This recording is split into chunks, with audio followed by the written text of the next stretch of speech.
Hey guys, continuing today with our story of the death and the burial of Sarah found in Genesis chapter 23. And so let's start looking at verse 3. It says, Then Abraham stood up and spoke to the sons of Heth, saying, I'm a foreigner and a visitor among you. Give me property for a burial place among you, that I can bury my dead out of my sight. And the sons of Heth answered Abraham, Hear us, my Lord. You are a mighty prince among us. Bury your dead in the choicest of our burial places. None of us will withhold from you his burial place, that you may bury your dead. Then Abraham stood up and bowed himself to the people of the land, and he spoke with them. He says, If you wish that I bury my dead out of my sight, hear me, and meet with me and Ephron, the son of Zohar, that he can give me the cave of Machpelah, which he has, which is at the end of his field.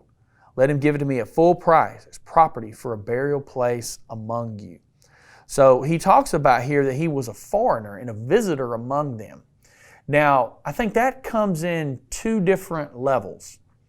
Number one, he literally was a foreigner. He had come from Ur. And if you've ever looked at those neat maps in your Bible and found Ur from the Old Testament, it was down in the Tigris-Euphrates River Valley, down close, very close down to what we know today as the Persian Gulf. It would have been around in the area of Kuwait would have been where this land was actually located.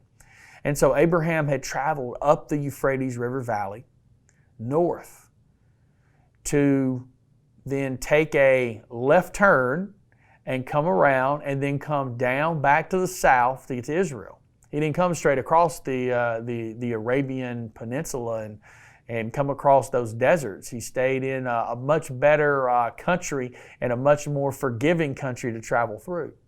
So he literally was a foreigner. He wasn't from there.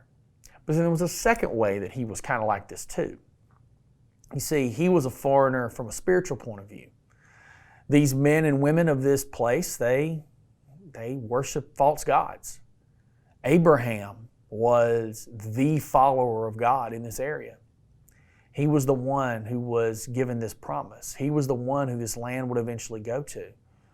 But spiritually, nobody else was really where he was. And it's not pride saying that. It's just they literally worshiped other gods. So Abraham really felt like a foreigner on multiple levels. On the level of a man passing through a land that people spoke different languages and had different customs, but also from the point of view of he was trusting in God while everyone else was trusting in false idols and in themselves. So as Abraham requests this land, he wants this permanent burial place for his wife, and he's willing to pay for it. We'll talk about that side a little bit more tomorrow. See you guys soon.